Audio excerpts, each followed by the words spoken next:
हरे कृष्णा। मेरा नाम आकांक्षा तिवारी है। मैं सिडनी से astro numero vastu tarot consultant. आज मैं आपसे बात करूंगी कि मकर लगन के लिए जनवरी 2022 में प्लैनेट की क्या स्थिति रहेगी और आप लोगों को क्या इफेक्ट उसके देखने के लिए मिल सकते हैं। तो देखिए, सबसे पहली बात, हम लोग सबसे पहले आपके करियर की बात करते हैं, कार्य क्षेत्र की बात करते हैं। तो देखिए, आप मकर लगन के लिए जो कर्म स्थान के स्वामी हैं वीनस, वो 12th हाउस में गोचर करेंगे जनवरी 2022 में, और वो वहाँ पे सूर्य के साथ होंगे। अब ऐसा है कि जो वीनस हैं वो जनवरी 2022 में अस्त भी होंगे और वक्री भी होंगे। और जो हम आपके जो लग्नेश हैं सैटर्न, वो भी अस्त होंगे जो है वो जनवरी 2022 में। और आपको पता है कि हम लोग जो है वो 10th हाउस के जो कारक हैं वो सैटर्न हैं, जिनसे हम करियर भी देखते हैं। तो वीनस के अस्त और वक्री होने की वजह से और वीनस के 12th हाउस में होने की वजह से आप लोगों को मेहनत तो बहुत ज़्यादा करनी पड़ेगी। जो जातक नौकरी में है मकर लगन के, उनको बहुत ज़्यादा हार्डवर्क करना पड़ेगा। आप लोग किसी भी टाइप के विवादों से बचें अपने कार्य क्षेत्र में। ये भी हो सकता है कि आपको अपने कलीग्स का या बॉस का सपोर्ट ना मिले। तो अगर हम नौकरी के उससे देखें, कार्य क्षेत्र के अगर हम आस्पेक्ट से देखें, तो हम इतना अनुकूल समय को नहीं बोल सकते हैं। अब हम बात कर लेते हैं बिजनेस के एस्पेक्ट से। तो देखिए, जो लोग बिजनेस कर रहे हैं उनके लिए ये काफ़ी अच्छा समय हो सकता है।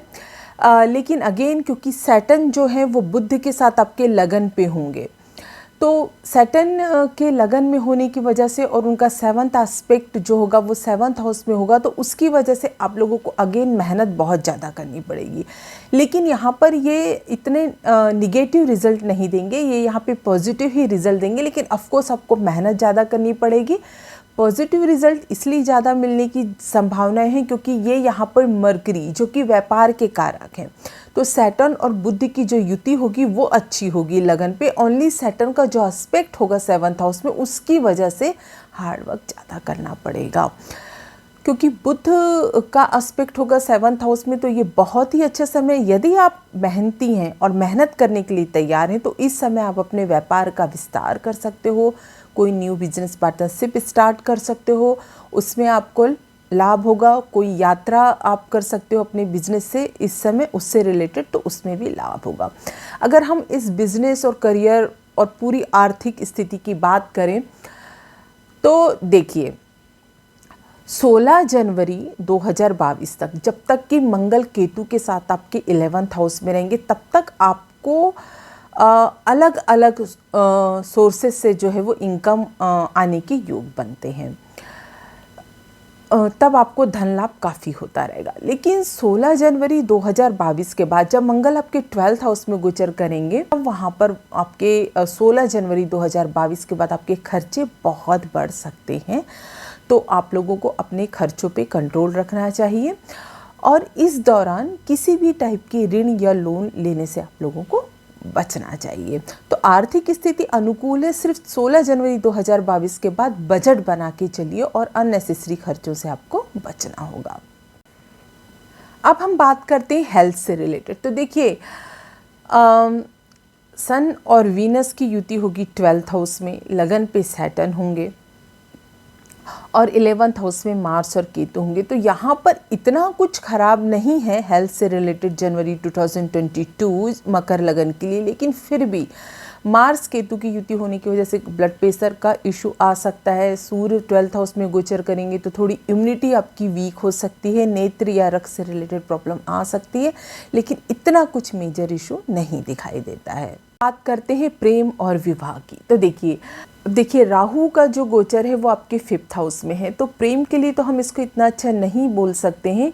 ये एक प्रकार का भ्रम देता है जो लव लाइफ है उसमें, तो आपको भ्रम से बचना है। सही अगर आप प्रेम में आगे बढ़ते हैं तो आपको सही जो है वो इंसान चुनना है जो आपके लिए सही हो। इस बात का आप लोग विशेष ध्यान रखिए। और आप लोगों को भी भ्रमित होने से बचना है। अगर हम विवाह की बात करें तो देखिए सैटर्न और बुद्धि की युति है आपके लगन में। तो 16 जनवरी 2022 तक तो इतना कुछ ऐसा बिग इशू दिखता नहीं है। सिर्फ इतना है कि इस समय आप अपने हार्ड वर्क में, प्रोफेशनल लाइफ में बहुत ज़्यादा बिजी रह सकते हो। उस वजह से आप अपने पर्सनल लाइफ में, मैरिड लाइफ में इतना ध्यान नहीं दोगे, ये पॉसिबल है। लेकिन जब मंगल 16 जनवरी 2022 के बाद आपके लगन में आ जाएंगे, तब आप ईगो या क्रोध की वजह से मैरिड लाइफ में छोटा मोटा कुछ विवाद हो सकता है, लेकिन आप उसको कंट्रोल करने की कोशिश कीजिए। अगर हम ओवरऑल पारिवारिक स्थिति की बात करें तो देखिए 4th हाउस के स्वामी मंगल 16 जनवरी 2022 तक केतु के साथ 11th हाउस में रहेंगे और उसके बाद वो 12th हाउस में चले जाएंगे। तो यहाँ पर माता को कष्ट हो सकता है और आपकी भी थोड़ी मानसिक स्थिति खराब रह सकती है।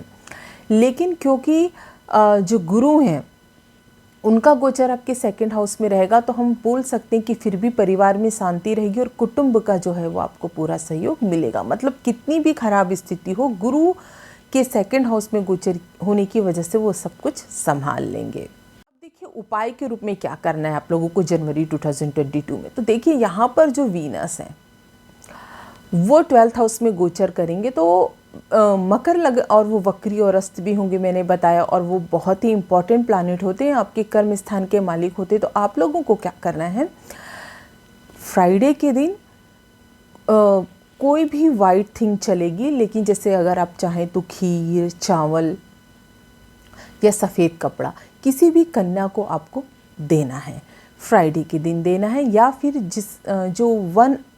जिनकी आँख हो, जिनकी सिर्फ एक ही आँख हो, उनको ये सारी वाइट चीज़ जो है वो आपको डोनेट करनी है। दूसरा उपाय आप क्या कर सकते हो, अगर ये नहीं कर सकते तो जो आप अपनी भोजन की थाली लें तो उसमें से एक रोटी जो है वो आप रोज गाय को दे दिया करें। क्या होगा, इससे आपको जो शुक्र है उनके अच्छे रिजल्ट मिलेंगे।